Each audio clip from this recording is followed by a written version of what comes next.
Assalamualaikum warahmatullahi wabarakatuh, teman-teman semuanya. Kali ini kita akan mendiskusikan tentang zakat. Namun di sini kita akan mengkaji zakat lebih luas dan juga dikorelasikan dengan kondisi-kondisi sekarang sehingga kita bisa menyebutnya sebagai zakat kontemporer. Baik, pertama kali kita akan mengawali dengan definisi apa itu zakat. Zakat secara bahasa merupakan masdar dari kata zakah yang artinya adalah berkah, tumbuh, bersih, dan juga baik. Sedangkan menurut Kamus Lisanul Arab disebutkan bahwasanya zakah di sini artinya adalah suci, tumbuh, berkah, dan juga terpuji. Sedangkan secara istilah zakat merupakan sejumlah harta tertentu yang mana ini diwajibkan oleh Allah untuk diserahkan kepada orang-orang yang berhak. Dengan demikian kita bisa memahami nih, sebenarnya zakat adalah sebuah pesan yang mana itu merupakan pesan suci dari agama Islam untuk disampaikan kepada para umatnya, dan barang siapa yang tidak melaksanakan ini maka akan mendapatkan ancaman dari Allah Subhanahu wa taala. Sedangkan secara rasional kita juga bisa memahami bahwasanya zakat merupakan kebutuhan manusia yang tidak bisa lepas gitu loh. Karena apa? Karena manusia itu memiliki sifat yang saling membutuhkan, dan apabila kita tidak melaksanakan hal ini maka eksistensi kita sebagai manusia ini akan hilang. Bayangkan jika kita ini hanya hidup sendiri, tidak membutuhkan orang lain, itu pasti kita juga akan terpinggirkan di dalam sosial, dan itu kita akan mengalami kesulitan sehingga kita sendiri akan sulit untuk eksis dalam kehidupan ini. Sehingga zakat merupakan kebutuhan kita semua. Nah, Al-Quran dalam menjelaskan tentang zakat ini ditemukan ada 4 gaya bahasa yang diungkapkan dalam Al-Quran ketika menjelaskan tentang zakat.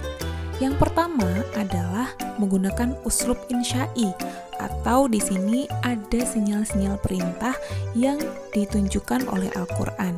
Dalam satu dalil tentang zakat yang mungkin sudah dihafal oleh beberapa teman-teman, di situ disebutkan wa aqimus shalah wa atuz zakah. Dirikanlah sholat dan tunaikanlah zakat. Di sini kan ada unsur perintah nih, yang mana para umat Islam itu diminta untuk mendirikan sholat dan juga mengeluarkan zakat. Sedangkan yang kedua adalah uslub targhib. Uslub targhib ini artinya adalah motivasi. Apa sih maksudnya? Yaitu di sini ada dorongan yang diisyaratkan oleh Al-Quran untuk tetap mendirikan sholat dan juga membayar zakat. Karena apa? Karena ini merupakan ciri-ciri orang yang beriman dan juga orang-orang yang bertakwa, yang mana Allah memberikan janji bagi mereka, yaitu berupa ganjaran yang berlipat ganda. Itu bisa dilihat di surat Al-Baqarah ayat 277 yang mana disebutkan, di situ disebutkan wa aqamus shalah wa atuz zakah lahum ajruhum inda rabbihim wala khaufun 'alaihim walahum yahzanun. Jadi mereka ini akan mendapatkan pahala loh di sisi Allah gitu. Kemudian yang ketiga adalah mengenai peringatan. Ketika tadi sudah ada berupa perintah, kemudian motivasi, dan terakhir yang ketiga adalah peringatan, yang mana di sini ditujukan kepada orang-orang yang menumpuk harta itu ada ancamannya loh, yaitu berupa azab yang pedih. Ini bisa dilihat di surat At-Taubah ayat 34. Di situ ada kalimat wala yunfiqunaha fi sabilillahi fabasyirhum bi'adzabin alim. Jadi memang ada adab yang sangat pedih. Kemudian yang keempat adalah uslub madh atau pujian, yang mana di sini Allah sudah memuji orang-orang yang menunaikan zakat. Mereka akan disifati dengan sifat-sifat yang baik gitu kan ya. Seperti di surat Al-Maidah ayat 55 bahwasanya walladzina amanu alladzina yuqimuna sholata wa yu'tuna zakata wa hum raki'un. Mereka adalah orang-orang yang tunduk kepada Allah dan lain-lain.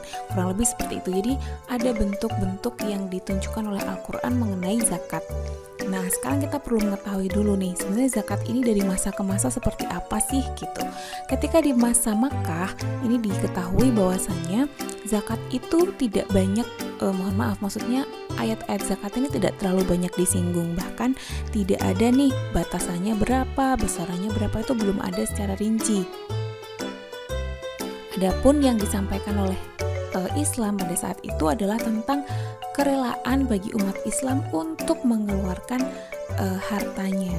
Hanya sebatas itu, kemurahan hati, kemudian tanggung jawab seseorang terhadap orang lain, ya hanya sebatas itulah. Belum ada besaran-besaran yang harus berapa, kalau misalnya kambing harus berapa ekor, itu belum ada disinggung secara rinci. Sedangkan ketika sudah masuk pada periode Madinah, di sini kita akan menemukan banyak di ayat-ayat Madani gitu ya, ayat Madaniyah, mungkin kita akan banyak menemukan tentang limit-limit zakat gitu kan. Yang kemudian karena kita sudah mapan ya, pada saat itu Islam sudah mapan, maka sudah muncul banyak ukuran-ukuran apa saja yang harus dizakati, kepada siapa itu akan diberikan, itu sudah mulai ada, entah itu dari Al-Quran ataupun hadis, bahkan ijtihad para ulama mengenai zakat itu sendiri. Kemudian ini yang penting, yaitu fungsi dan implikasi zakat bagi kehidupan bersama. Di sini kita akan menemukan bahwasanya bagi individu yang mengeluarkan zakat itu akan mendapatkan manifestasi rasa syukur atas limpahan nikmat Allah. Jadi dengan mengeluarkan zakat kita akan lebih bersyukur. Kemudian yang kedua, kita juga sudah membersihkan harta, menenangkan jiwa dan juga menyucikan jiwa gitu kan ya. Kemudian yang ketiga adalah melipat gandakan rizki yang akan kita terima, dan yang terakhir yaitu membebaskan dari kebinasaan, kesedihan dan ketakutan. Ini yang seringkali disampaikan oleh para mubalik dan mubalighah gitu ya, ketika kita mengeluarkan harta yang kita miliki kepada orang lain yang membutuhkan, itu bisa menghindarkan kita dari berbagai macam kesusahan ataupun mara bahaya. Nah, sekarang bagi penerima seperti apa? Nah, ini bagi penerima, mereka akan mendapatkan pemberdayaan dari kemiskinan. Kemudian ada perwujudan kasih sayang dan tolong-menolong sesama muslim. Yang kaya punya kelebihan harta itu bisa memberikan hartanya kepada yang membutuhkan. Nah, ini adalah bukti bahwasanya ada persaudaraan antar mukmin. Kemudian bagaimana sih sebenarnya fungsi zakat secara keseluruhan bagi masyarakat? Nah, sekarang kita harus mulai membuka pikiran kita bahwasanya zakat itu merupakan realisasi dari kepedulian sosial. Jangan sampai menganggap bahwasanya zakat itu hanya sebatas kita mengeluarkan zakat untuk kewajiban kita sebagai individu kepada Allah, tapi kita juga harus memahami bahwasanya zakat ini ada nilai sosialnya nih. Ada hak orang lain yang ada di situ, dan ini merupakan salah satu instrumen finansial bagi umat Islam. Kita harus mengeluarkan zakat supaya apa? Perputaran roda ekonomi dalam Islam itu terus berputar, tidak hanya berputar di kalangan orang-orang yang mampu saja, yang miskin semakin miskin, yang kaya semakin kaya. Sebagaimana disebutkan di sini bahwasanya zakat itu bisa memperkecil kesenjangan sosial. Jadi kalau misalnya semua orang sadar harus mengeluarkan zakat, di sini yang dimaksud adalah zakat mal ya, bukan zakat fitrah. Kalau zakat fitrah memang semua orang wajib mengeluarkan zakat.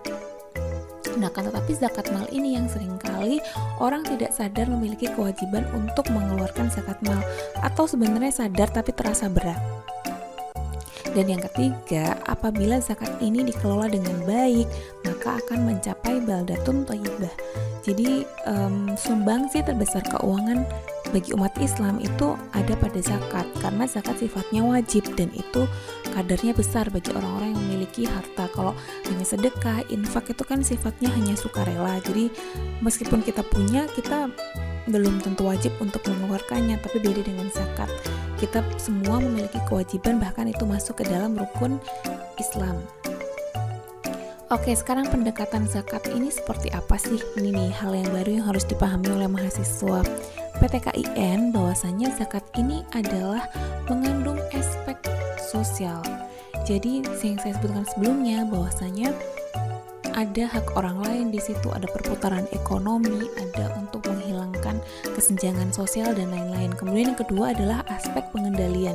Nah, kalau tadi aspek sosial, maka aspek pengendalian ini berfungsi pada diri sendiri, yang mana pengendalian harta itu melalui zakat merupakan pengendalian dari sifat manusia. Dalam Al-Quran sudah sangat jelas disebutkan bahwasanya zuyina linnasi hubbus syahawati minan nisa wal banin wal qanatir ila akhirih. Jadi memang manusia itu memiliki kecintaan terhadap harta-harta gitu loh, sehingga bagaimana cara mengendalikannya yaitu dengan menggunakan zakat. Seperti ini gambarannya, bahwasanya Allah itu sudah memberikan beberapa alat pengendali gitu loh pada sesuatu yang dicintai oleh manusia. Kalau harta dengan menggunakan zakat, kemudian anak juga demikian. Kalau tadi disebutkan ada wanita, maka di sini juga ada pembatasan istri. Ada pembatasan istri dalam berpoligami, yaitu jumlahnya 4. Dan nafsu itu juga bisa dikekang dan dikendalikan melalui puasa. Nah, sekarang mengenai syarat harta zakat. Ini juga akan sekaligus menjawab beberapa pertanyaan dari teman-teman semuanya, bahwasanya zakat ini dipungut dari harta yang menjadi milik penuh. Jika itu belum penuh, maka itu bukan milik kita. Kayak misalnya kita ini menyewa mobil, itu berarti atau menyewa kontrakan rumah, itu berarti bukan termasuk harta yang wajib kita zakati. Atau memang itu adalah milik bersama. Sebuah yayasan misalnya, itu juga tidak wajib, tidak ada kewajiban untuk menzakati.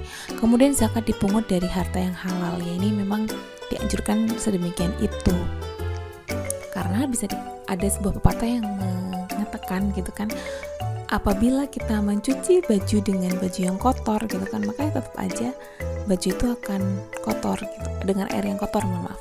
Dan yang ketiga adalah zakat dikenakan kepada harta yang secara potensial bisa berkembang. Ini yang penting. Jadi sebenarnya zakat itu dikhususkan pada barang-barang yang secara potensial bisa berkembang. Jadi bisa jadi hal-hal yang mana itu belum ada di masa Nabi, itu bisa kita zakatkan juga gitu di masa sekarang. Kayak misalnya sekarang kita memiliki profesi-profesi yang banyak, ada content writer, kemudian ada YouTuber, mungkin ada selebgram, itu kan mendapatkan penghasilan yang sangat banyak, sehingga dan itu akan terus berkembang, dari hari ke hari akan bertambah, maka itu juga bisa dikenakan dengan zakat. Kemudian melebihi kebutuhan pokok, dalam arti di sini kita sudah tercukupi apa yang kita butuhkan secara pokok, ya bisa dipahami pokok, bukan tersier, bukan masalah kemewahan dan lain-lain. Jika itu sudah dipenuhi, maka wajib mengeluarkan zakat. Kemudian bebas dari hutang. Nah, mengenai bebas dari hutang ini, para ulama memang masih berselisih pendapat. Ada yang harus mengharuskan itu harus dibayar dulu. Kemudian kalau Imam Syafi'i sih, karena dua-duanya itu adalah kewajiban, hutang juga harus dibayar, zakat juga harus dibayar, maka harus dipenuhi keduanya. Kemudian berlalu 1 tahun atau disebutnya dengan haul gitu ya, haul, maaf. Ketika sudah cukup 1 tahun, maka itu bisa dizakati, kecuali barang tambang, harta terpendam, dan hasil pertanian, karena ini dizakati ketika kita sudah mendapatkan panen atau kita sudah menemukan barang. Akan tetapi di sini banyak juga yang para ulama yang akhirnya memberikan solusi, bisa juga dibayarkan di dalam setiap bulannya, apabila kita bisa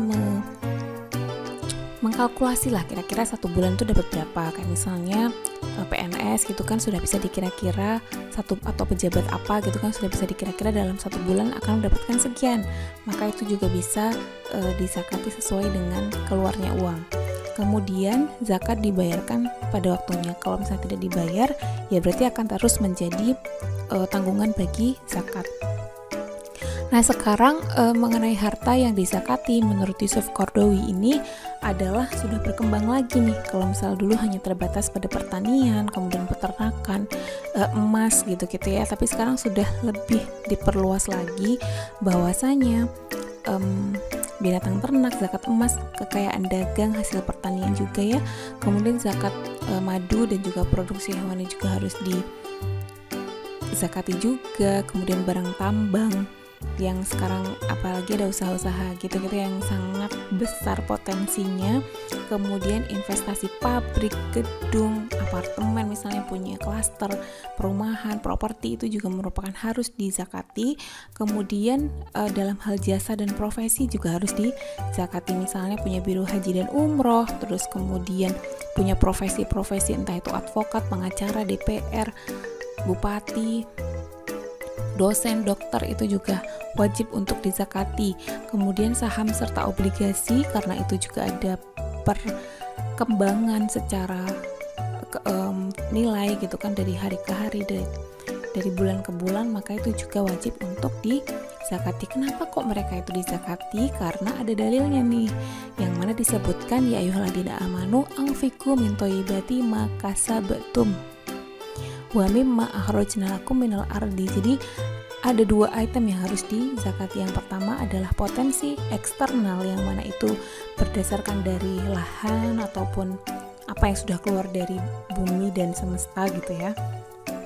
Dan yang kedua adalah dari segi internal, yang mana di sini adalah yang kita keluarkan dari kita sendiri. Kayak misalnya kita investasi nih, kita punya ilmu kemudian kita mengamalkannya kemudian jadi dokter misalnya, atau kita punya usaha yang bisa bikin kos-kosan, kayak gitu. Nah, itu juga harus dizakati, karena perkembangan zaman juga akan meniscayakan berkembangnya profesi seseorang. Akan sangat tidak adil gitu loh ketika petani yang penghasilannya mengandalkan cuaca gitu kan, dan juga tenaga, itu wajib mengeluarkan zakat, bahkan kadarnya besar 10%. Sedangkan bagaimana dengan nasib orang-orang yang punya profesi itu kan, dan bagaimana cara penghitungannya nanti dicari sendiri ya.